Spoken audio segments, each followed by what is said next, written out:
E aí, quando a gente olha para isso assim como físio, a gente pensa, né, o que a gente faz como físio numa situação convencional? A gente pode manejar a terapia comportamental? Pode. A gente pode manejar e ensinar o uso do alarme? Pode.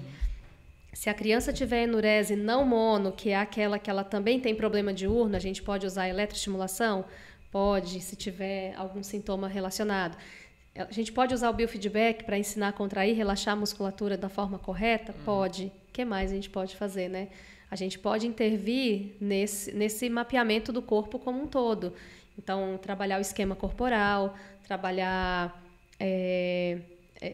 a própria coordenação motora, porque tem muita coisa de destreza manual, trabalhar com o equilíbrio, com a postura, no alinhamento, oferecer para essa criança tudo que ela precisa para ela conseguir ficar mais próximo possível da idade cronológica dela, a idade motora e a idade cronológica pareadas, né?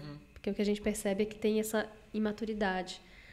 Então, bastante estabilidade central. Bastante estabilidade central. E bastante estabilidade central com coordenação nas atividades, né?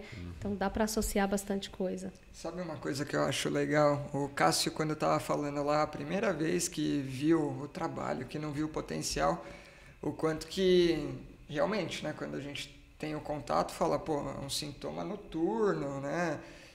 Que tem a ver, mas na hora que você começa a entender todo o contexto ao redor e que você entende que o sintoma é noturno, mas a configuração da síndrome, né? Não sei se pode chamar assim. É como se fosse, não é chamado, mas é como se fosse mesmo. Porque tem um conjunto, né, de coisas. Tem até alguns pesquisadores que usam, mas tem muita discussão assim sobre esses assuntos todos, então...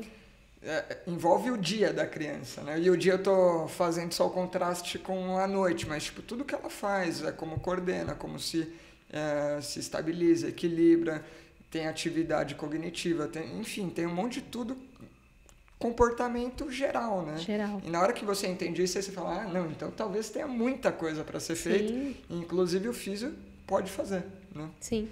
Então, às vezes um simples exercício respiratório mesmo, porque a criança que tem apneia, ok, ela tem ali vários componentes que precisam ser tratados, manejados, mas uma criança que é respiradora oral, né, respira pela boca, mas não tem nada que justifique aquela respiração pela boca. A gente estava falando isso antes de começar, né, o episódio. Se você ensina para ela como respirar corretamente, isso já interfere. Assim, só sobre respiração, você falou de amidalite, existem estudos, né, que mostram que quem tem amígdalas hiperplásicas e fazem a ressecção, né, operam, melhoram a enurese. Porque geralmente são crianças que têm enurese, quando fazem a ressecção melhoram. Então, olha aí, olha o que a gente deu para ela, né? A gente deu a possibilidade, tirou a obstrução, a possibilidade de respirar melhor. Sim. E às vezes, mesmo retirando, às vezes ela não vai conseguir. Por quê? Se você retira, já está adaptado a um padrão respiratório X, ninguém te ensina a respirar direito, continua. Então, será que respirar bem seria uma boa opção? E a gente pode ensinar isso, a respirar melhor. Acho que o físio trabalha também com esse... Porque é mecânica, né? Respiração é mecânica. E muitas vezes a intervenção médica é cirúrgica e ponto. Então eu tirei a obstrução, acabou. Exato. Só que a pessoa que já está habituada com aquele mecanismo e aquele jeito... Vai continuar respirando do mesmo jeito. Qual a garantia que você tem que vai modificar alguma coisa? Até porque a sua interpretação disso, né, no cérebro você já retirou, né? E tem os estudos, né, com... mamoplastia, né, Cássio? O seu mapeamento continua interpretando que você tem a obstrução se você não retreina, né? Se você não cria uma neuroplasticidade ali para interpretar novo padrão, né? Ô Rita, e aí conta um pouco dos resultados, porque eu lembro que...